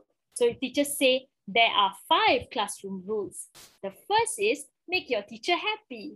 The second is be on time. So mereka kena ikut gaya saya dan mimic, right? Apa yang saya buat. Mereka jadi reflection saya. It's a way to get students to remember kata kunci ataupun peraturan kelas dan sebagainya. Alright. Yes, ajar facts also you can use mirror up. Boleh guna teach okay untuk suruh mereka ajar the person next to them. Boleh try nanti dalam kelas. Okay, cikgu, if you try, you have to tag me, cikgu. Right. Okay, so I'm doing good for time. So saya boleh pergi kepada 6 amalan inclusivity. Are you ready, cikgu? Okay, so kita ada 6 amalan inclusivity. Kita ada dengar, sokong, beri informasi jelas, beri peluang memilih, kurangkan perbandingan dan pastikan ada identiti dan representation. So saya akan share setiap perkara ini, cikgu. Let's start with dengar. So bila kita cakap tentang inclusivity and when we just use the word dengar, right, cikgu? So kita wujudkan peluang setiap hari semasa PDP untuk pelajar kita didengari. Ini akan membantu mereka dalam pembelajaran and juga wujudkan inclusivity in PDP. So dengar segala idea, pandangan dan pendapat mereka, mungkin dari segi peraturan kelas, penambahbaikan dalam PDP dan juga memberi maklum balas kepada anda sebagai seorang guru. Mungkin kita sebagai seorang guru kadang-kadang rasa a bit shy to ask our students, give me feedback on my teaching. Tetapi cikgu, saya belajar banyak tentang diri saya dan juga mungkin perkara yang saya tak sedar saya lakukan apabila saya minta pelajar-pelajar saya untuk menulis feedback. So seperti yang cikgu seperti yang saya tunjuk di sini kan cikgu, saya minta pelajar-pelajar saya tulis kebaikan dengan keburukan saya sebagai seorang cikgu. So dia tulis kebaikan, teacher terlalu baik hati. Keburukan, teacher selalu bela Abdullah. So Abdullah ni diorang kata favorite student saya, cikgu. Lepas tu sini dia tulis kebaikan, teacher selalu menceriakan kami, teacher baik. Keburukan, teacher buat Abdullah seperti anak teacher, kami teacher buat tak tahu. So sebenarnya saya sendiri pun tak sedar yang saya mungkin ada favoritism sedikit kepada si Abdullah ni, cikgu. Tetapi apabila lebih daripada seorang pelajar saya tulis, saya terus aware. Oh no, saya kena dengar pelajar-pelajar saya tidak bersikap inklusif sebab saya obviously ada favoritism. Saya buat seorang budak ni macam anak saya. Mungkin what they say is not true, ke mungkin it's true, we don't know. Tapi feedback is so important dan saya immediately corrected myself dan saya pastikan saya include semua pelajar-pelajar saya, tapi saya tak abaikan Abdullah lah. Dia sangat comel, cikgu. He's such a cute little boy. So it was very important dan setiap quarter, so setiap 3 bulan, saya akan minta pelajar-pelajar saya beri feedback dan apa yang saya perhati until the year end, mereka semakin bagus, semakin mature dalam memberikan feedback kepada saya and it helped me a lot dalam perjalanan saya sebagai seorang guru. So cikgu boleh cuba ask them feedback. Yes, at least you tak shock sendiri, but students are great. Dia akan bagi semua komen bagus-bagus pun pasal cikgu kan, and at least you know you are reflective and you are not shocked sendiri. Yes, cikgu seguna. Ada bahagian parking lot, yes cikgu, but I also think sometimes parking lot kita kena pastikan dia bukan empty parking lot ya cikgu. So we must make sure that the students are writing something sebab mungkin mereka rasa a bit shy sometimes. So I said, okay, it's okay. You don't have to go and stick it up. You can just give it to teacher. So kita pastikan kita dengar idea dan dengar feedback daripada mereka. Okay, cikgu. The next one is sokong. So strategi inklusif memastikan semua pelajar di kelas anda rasa disokongi walaupun mereka ada cabaran pembelajaran. Kita tahu especially in our schools, mungkin ada 1-2 pelajar yang ada masalah pembelajaran, mild dyslexia, mungkin mereka suka untuk baca teks warna hitam, berlatar belakang, the background is warna putih dan sebagainya. But this is just 1 or 2 students. But changing this, cikgu, changing your slides untuk memastikan dia inklusif, mungkin akan ada penambahbaik membantu bukan saja pelajar yang ada dyslexia, tetapi semua pelajar di dalam kelas anda. Another contoh lain is the school down corner. So di sekolah anak saya, my daughter is 5. Of course ada banyak temper dan tantrums kan pelajar-pelajar kita kadang-kadang they get angry ataupun merajuk. So mereka ada cool down corner di mana mereka boleh duduk and bertenang and take their time and take a break before they join the class. So when we are inclusive, kita faham yang bukan semua pelajar kita sama. Mereka datang dari latar belakang yang berlainan dan juga ada different emotions yang mereka rasa. So it's important untuk di dalam kelas kita cuba untuk sokong mereka dengan menyediakan the small penambahbaikan yang kita boleh buat supaya they feel included and they don't feel left out. This is best done after every class or just once in a while, Cikgu? So I only did the feedback every 3 months, because if I give my students to give me every class, then it's very tough also. So I just did the feedback every 3 months. So I just listening to them and getting their ideas from them. Okay, Cikgu. So that's on sokong. So we figure out if we know ada pelajar-pelajar di kelas kita that is struggling a little bit, kita cuba sedaya upaya untuk pastikan lessons kita inklusif untuk mereka. Alright, next.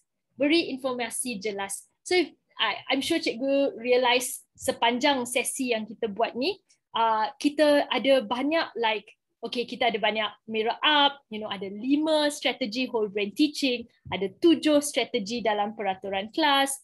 Kita guna banyak simplified terms dan Sam sangat bangga dengan penggunaan ikon dia, Cikgu. So dia guna all these emojis, all these icons untuk show you what these things mean. So this is kita pastikan kita beri informasi yang jelas, especially to our students. And it's not just peraturan kelas or penerangan semasa PDP, it's kerja rumah atau tugas-tugas kecil. Contohnya, Cikgu, it's always this, right? Kena bawa manila card esok ke sekolah ke, kena bawa something from their home to their school. Mesti ada segelintir pelajar tu, Cikgu. How many times you say it, they won't remember. So as teachers, we have to think, how can we make sure we are inclusive in our information untuk pastikan semua pelajar-pelajar kita dapat. This esok kena bawa manila card lah, for example. So either we write it down, we tunjuk gambar, kita sediakan a planner where they can write it and their parents can check it at home, but we find ways supaya information yang kita berikan dalam kelas tu everyone gets it. I think that's very important. Right. All right. So if you see just now, Cikgu, we gave you 7 garis panduan untuk peraturan kelas. Lepas tu kita tanya soalan. So we break it down supaya information yang kita beri kepada Cikgu jelas dan Cikgu remember. Or I hope you remember at least, Cikgu. Okay, beri peluang memilih, Cikgu. So inklusif bermaksud kita cari cara dan peluang untuk memastikan pelajar kita dapat akses kepada pembelajaran dan mempunyai ruang dan peluang untuk berjaya. So, kalau Cikgu lihat tadi, Sam dia cakap, okay, Cikgu boleh tulis, Cikgu boleh lukis, tulis poem, Cikgu boleh lukis, Cikgu boleh buat peta minda. You can choose, Cikgu boleh pilih how you want to show yang Cikgu faham this information. Kita tak dictate atau kita tak tetapkan Cikgu kena lukis, sebab bukan semua orang boleh lukis macam Cikgu Khairil, right? I wish I could. I can't draw for anything, right? Tapi I am good at writing or I'm good at giving a talk. So kalau kita beri peluang kepada pelajar kita untuk pilih cara yang paling sesuai untuk mereka tunjukkan bagaimana mereka telah mempelajari sesuatu, this is inclusivity, Cikgu. Ini menggalakkan untuk mereka become better at what they do. So pelajar boleh menulis, melukis, membuat presentation, membuat video. As you know, Cikgu, our kids now, I feel so old saying this, but pelajar-pelajar, they love to use TikTok. We use TikTok as well. So that's their way of showing ataupun mereka gunakan the latest trends untuk sampaikan maklumat. It's all inclusive, Cikgu. So kita pastikan kita follow them and see what they want to do. So memberikan pilihan is also empowering, Cikgu. So we give them the autonomy and we give them the freedom untuk pilih cara untuk menyampaikan apa yang mereka telah belajar. I think students will really enjoy this a lot. Alright, tadi kita tanya tentang peraturan. Bagaimana Cikgu nak satu janji untuk session ini? Itu adalah salah satu cara kita suruh Cikgu pilih. Kita tak cakap Cikgu wajib buka kamera, Cikgu wajib tulis dalam Facebook, thank you. We say it is your choice. How do you want to participate in this session? So I think that's the inclusivity part of memberi peluang untuk memilih. Okay, Cikgu. This one we like to do, it's very difficult to stop, but we are going to try to stop today, cikgu, which is kurangkan perbandingan. So pembelajaran is not a pertandingan, but it's a perjalanan, right? So I said, kalau kita mula belajar menyanyi, wajarkah kita compare diri kita dengan Ed Sheeran, sebab Ed Sheeran sangat pandai menyanyi kan cikgu. So especially for students, kalau kita bandingkan, you know, it's like, oh, you see pelajar-pelajar ni, tengok mereka boleh buat, kenapa kamu tak boleh buat? And sometimes I also do that dengan saya ada 2 orang anak. I'm like, see, your sister is doing, why are you not doing? Tapi perbandingan ni cikgu mungkin akan memberikan mereka tidak boleh fokus kepada potensi diri dan mereka akan sentiasa ingin compete dengan seseorang ataupun compete dengan rakan instead of focusing kepada potensi dan perkembangan diri. So instead cikgu, kita fokus kepada progres individu setiap pelajar dan menggalakkan mereka untuk buat demikian. So we say, how can you be better than yesterday? Bagaimana anda boleh menjadi lebih baik daripada apa yang anda telah lakukan semalam? So mengajar mereka untuk fokus kepada diri mereka dan perkembangan diri adalah satu strategi inclusivity. Di mana kita tak bandingkan sebab we know every student is different. Semua pelajar kita sangat berbeza. So kalau kita fokus kepada kebolehan diri mereka, ini akan membantu mereka untuk mencapai potensi diri. So walaupun pelajar tu belum mencapai progress, let them understand how can they progress. Apa yang mereka perlukan supaya saya lebih baik daripada semalam. And I think that's the most important thing that you can give your students in your classrooms, cikgu. Tiada. Alright. Okay. Pastikan ada identity dan representation. I know I cannot say this. Okay, so kalau kita buat hok ni ke hok tu, sebenarnya ini untuk workshop kita bersama pentadbir dari Pantai Timur. So we have to make sure kita ada identity dengan representation. Kalau kita mengajar di sekolah pedalaman, kita nak cerita pasal MRT ke, KLCC ke, it's very hard for the students to imagine. So bagaimana kita boleh pastikan pedagogi kita atau apa yang kita mengajar mempunyai elemen inclusivity di mana kita cari apa minat mereka atau apa yang identity mereka dan bagaimana kita boleh wakilkan itu di dalam pedagogi kita. Semasa saya mengajar, pelajar-pelajar saya minat K-pop, right? Walaupun itu bukan identity mereka, saya tahu itu they feel connected to it. So semua contoh yang saya guna nama artis-artis K-pop ni, dan mereka wow, so excited because they feel like teacher understands me, right? I feel represented sebab I love K-pop so much. Ataupun mereka they like football dan sebagainya. So jangan asingkan PDPC kita terlalu jauh dengan konteks para pelajar kita. So as teachers, of course, saya 100% sure everyone here, you know your students, you know what they like, you know who they are. And also representation dan identity berkait rapat dengan race dan sebagainya, right? So if we got different races in the classroom, bagaimana kita menggunakan ini dalam pengajaran kita is also very important. So senang untuk mereka faham dan boleh relate. So like my example just now, cikgu, if you are teaching in the school yang the students cannot imagine KLCC yet, cannot imagine MRT yet, it's okay, cikgu. What can they imagine? What represents them? Itu yang penting untuk kita masukkan in the PDP. Alright. Alright, cikgu. So I'm just going to quickly go back before I pass it back to Sam. Sam, are you ready, Sam? Always ready, Cheryl. Okay, so ada 6 amalan inklusif, cikgu. So dengar, so give a chance, beri peluang kepada pelajar anda untuk berkongsi idea, berkongsi maklum balas, walaupun sakit hati kadang-kadang, cikgu, tapi kita sebagai guru kita perlu dengar. Sokong mereka, cikgu, dengan menjadi inklusif dalam PDP kita, beri informasi yang jelas, terutamanya perkara seperti peraturan kelas, you know, things that you want them to bring dan sebagainya. Beri mereka peluang untuk memilih, kurangkan perbandingan dan juga pastikan ada identity dan representasi. Cikgu, if I can ask you in 2 minutes, cikgu, can you write in the chat what are some of the things yang cikgu nak try to do in your classrooms on Monday? Among this 6 amalan inklusif, apa yang cikgu rasa, oh, this is very easy dan saya akan cuba ni. ataupun saya nak cabar diri saya and I want to try this in my classroom on Monday.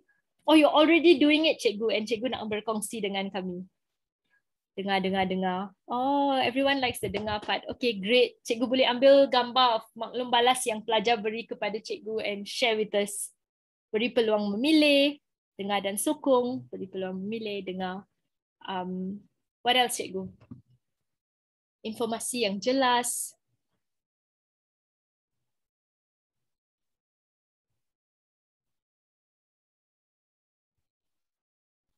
Perbandingan.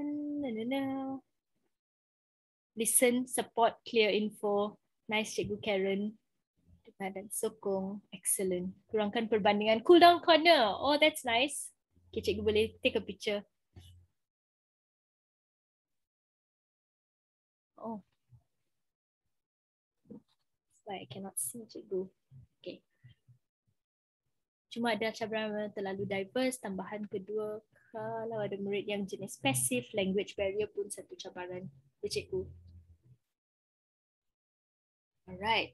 Okay. So I am going to pass it back to Sam yang akan do the last part for us. Alright, Sam.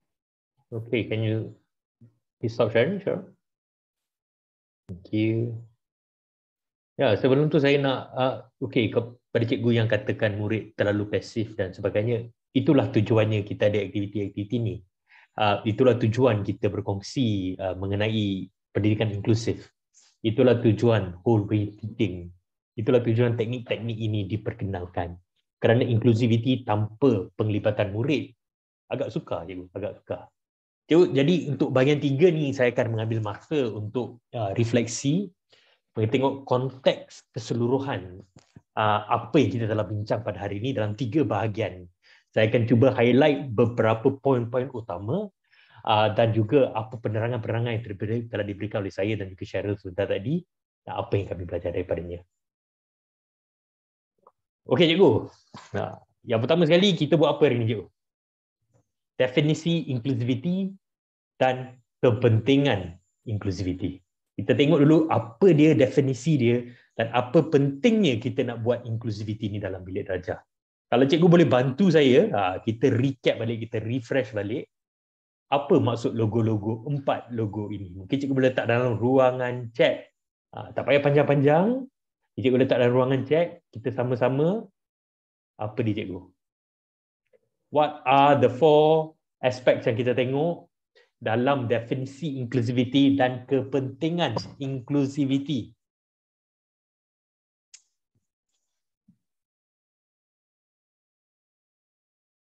Ada 4 cikgu. Yang pertama, yang kedua, yang ketiga, yang keempat, saya buat macam ni tadi. Saya buat macam ni tadi. Saya buat macam ni tadi. Saya buat macam tu tadi. Apa dia cikgu? Kita ada 4 kesamarataan kondisi. Okey, ada dah. Dah ingat dah tu. Terima kasih.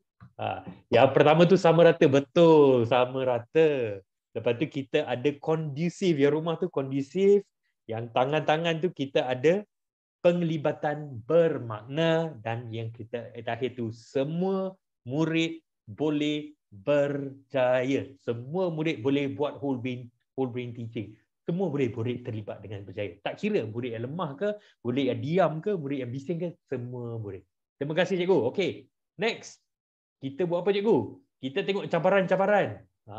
Kita tengok cabaran dia. Apa cabaran-cabaran tinggi kita tengok? Kita tengok memang kita nak aplikasikan inklusiviti ni dalam pembelajaran ni memang ada problem. Jadi kita tengok apa cabaran dia juga. Ada 4 cabaran. Yang pertama apa? Murid ramai. Terima kasih. Yang kedua apa cikgu? Kekangan masa. Murid ramai, kekangan masa. Yang ketiga,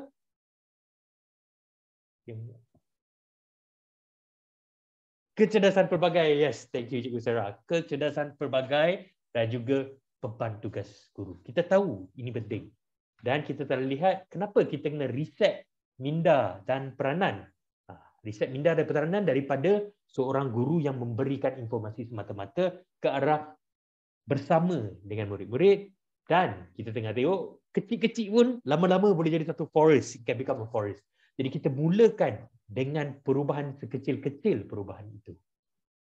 Selepas itu cikgu, kita telah melihat apa ni? Definisi WBT. Ya, satu saya dah bagi dah. Berfokus dan bertenaga tinggi. Yang kedua, apa aspek dia, cikgu? Apa dia WBT? Keselesaan murid dalam kelas.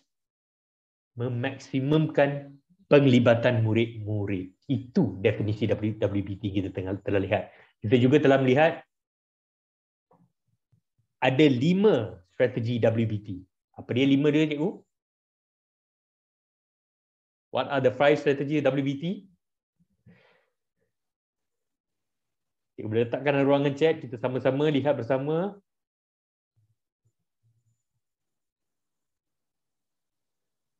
Okey, mari kita tengok jawapan cikgu. Mirror up, teach okay, classroom rules, apa lagi? Attention grabber, teach okay, thank you so much cikgu. Tapi yang pentingnya dalam 5 strategi WBT ini adalah consistency cikgu dan membudayakan apa dia. Kalau kita nak tengok dari segi teacher versus student ataupun kita nak tengok attention grabber, membudayakan dia. Bagaimana kita nak contextualize dengan keperluan murid kita dari background yang berbeza, mempunyai bahasa yang berbeza. Kita boleh gunakan ikut kesesuaian mereka, cikgu. Alright, cikgu, attention grabber, betul. Terima kasih. Dan kita juga telah lihat 6 amalan inclusivity. Yang pertama, kedua dan ketiga, dengar cikgu. Always get the opinions of your students. Kalau cikgu tengok sesi kita daripada hari ini, apa yang kita memperkenalkan, kita tak datang cakap kepada cikgu, ini cara yang terbaik, bukan. Kita tanya cikgu dulu, apa cikgu buat, apa cabaran cikgu. Kita ambil peluang to listen dan kita ambil peluang untuk memahami apa yang mereka perlu. Sokong dan juga kurangkan perbandingan. Dalam sesi kita pada hari ini, kita cuba untuk memberikan cikgu buat exit tiket masuk mula-mula tadi untuk cikgu akses diri sendiri cikgu. Janji dengan diri sendiri cikgu sahaja. Cuba sebagai upaya untuk kurangkan perbandingan. Yang keempat, pastikan ada identiti dan representasi. Cikgu Cheryl tadi menerangkan bagaimana dalam kelas beliau, dalam sekolah di kawasan luar bandar, there's a gap between apa yang berlaku di kawasan bandar. Cuba relatekan apa minat mereka cikgu. Kalau murid-murid cikgu minat bola, gunakan gambar pemain bola dan sebagainya. Pastikan berkaitan dengan identiti mereka dan apa mereka suka. Kita juga buat hot ni hot tu dalam sesi kita pada hari ini. Beri informasi yang jelas.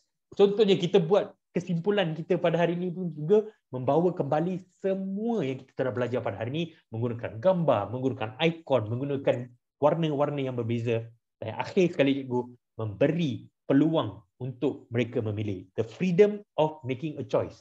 Kadang-kadang melibatkan murid kita dalam pembelajaran kita, membuat pembelajaran kita menjadi inklusif. It all starts with asking and giving them a choice. Awak nak buat buku surat 8 ke? Buat buku surat 20 pada hari ini.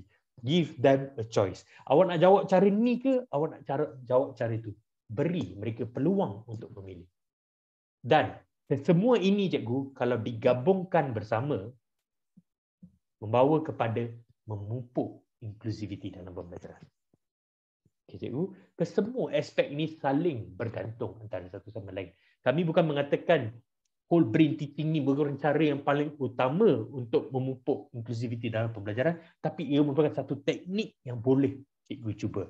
Cikgu juga telah meletakkan dalam ruangan chat sebentar tadi apa yang cikgu mahu lakukan. Dan fokus kita pada hari ini untuk Siri Masterclass Premium yang ke-14 ini adalah apa perubahan kecil yang cikgu boleh lakukan dalam bilik darjah cikgu supaya setiap kelas cikgu menjadi lebih inklusif dan lebih bermakna buat murid-murid cikgu.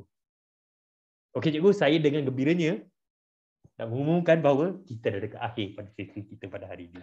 Jadi kita nak membuka peluang ni kepada cikgu. Kalau cikgu ada apa-apa soalan, apa-apa komen, cikgu boleh letakkan di ruangan chat. Kalau tidak, saya akan kembalikan waktu itu kepada Puan Munirah pula. Cik Munirah, saya tercepat cakap puannya, Cik Munirah, untuk memberikan kita beberapa informasi penting mengenai sesi Masterclass Premium kita pada hari ini. Jadi cikgu, if you have any questions, please put it in the chat. Saya dengan Cikgu Cheryl. I like the icons. Thank you. Cikgu ada komen. Boleh. Okay. Also the real example gitu. Terima kasih. Thank you Sarah. Sama-sama belajar di kelas. Saya rasa cikgu boleh cuba aspek-aspek ni sebab whole brain teaching terutamanya cikgu memang boleh membantu murid-murid autism. Terima kasih Cikgu Fadilah. Ada apa-apa komen ataupun apa-apa soalan lagi? Terima kasih Cikgu Nabila. Thank you for the session. Ada apa-apa soalan daripada akan ada lagi ke Siri Masterclass lagi. Ya, Cikgu. Cheryl, can I just announce a bit? Ya, Siri Masterclass Premium yang ke-14 ni mungkin berakhir pada tahun ini. Tapi jangan risau, Cikgu. Kami akan kembali tahun depan dengan cara yang berbeza, teknologi yang berbeza, dan kami berharap cikgu-cikgu akan menggunakan teknologi berkenaan supaya kami dapat memberikan latihan dalam perkhidmatan ni secara lebih mudah, lebih dekat untuk semua cikgu. Thank you, tak sabar. Okay. Sam, if I can, I just want to, saya nak shout out sebentar kepada cikgu-cikgu yang join daripada siri pertama our SMP ni, Siri Masterclass Premium ni, sampai hari ni siri 14. Tahniah cikgu, nanti mesti Munira akan reach out kepada cikgu. Cikgu jangan tinggalkan Zoom dahulu cikgu, kita ada sesi bergambar dengan kita kena isi malam balas. Kita dapatkan VJ. Okay cikgu, so wait first ya. So cikgu Amira Fatea, cikgu join dari our first SMP sampai sekarang. Thank you so much cikgu. Cikgu Saliza Anida, cikgu Amril, cikgu Aini. Cikgu Aini bukan saja join SMP, cikgu Aini juga peserta lead kita dan juga PPLPS. Teacher Jen, ada ramai lagi saya rasa daripada program-program kami yang lain, daripada lead, daripada asli, daripada PPLPS. Kita juga ada 2 sekolah yang sentiasa menghantar cikgu-cikgu mereka, SK Dr. Sulaiman, SK Bandar Utama Damansara. Thank you so much cikgu-cikgu. Semasa kita start Siri Masterclass ni, kalau tak silap saya Munira, pada masa tu kita hanya ada 30 orang guru sahaja yang sign up untuk Siri Masterclass ni. Tapi masa tu pun saya sangat happy. Wow, 30 orang guru je. Saya ingat cikgu Aini pun berbayar pada masa tu. Kita belum dapat sponsor lagi. Masterclass yang kedua kita ada 60 orang and kita cakap wow, very good. Tapi sekarang setiap masterclass kita dah always reach lebih daripada 200 orang. So thank you so much cikgu. Cikgu percaya kepada kami, cikgu percaya kepada apa yang kami share kepada anda. Dan yang paling penting, I think yang paling special untuk kami dari pemimpin is cikgu dapat aplikasikan apa yang kami ajar in your classrooms. I think itu yang penting cikgu. And of course kalau berkesempatan kami ingin melawat all your schools cikgu, and we want to see all of you in action. Tetapi I think like we always say, it's not goodbye. Walaupun this is the last Siri Masterclass, it's not goodbye cikgu, it's always see you soon. And we will keep in touch on Facebook. Cikgu can add me, add Samuel, follow Pemimpin JSL. And kalau we are ever nearby, we will visit your schools. We will come to your schools, cikgu, if you invite us. So thank you so much, cikgu, for the support, for the promise, for everything. Tell me, Sam. There are some questions. How can we access previous modules? Cikgu boleh pergi ke YouTube kami, Pemimpin JSL, dan cikgu boleh lihat siri-siri sebelum ni yang telah kami uploadkan. Dan seperti kata Cheryl tadi, kalau cikgu nak jemput kami ke sekolah cikgu, silakan cikgu. Yes. Kami pada datang. Thank you so much. I learned a lot. Okay, let's do our last picture for last SMP, Munira. Let's go. Okay, I'll stop sharing first.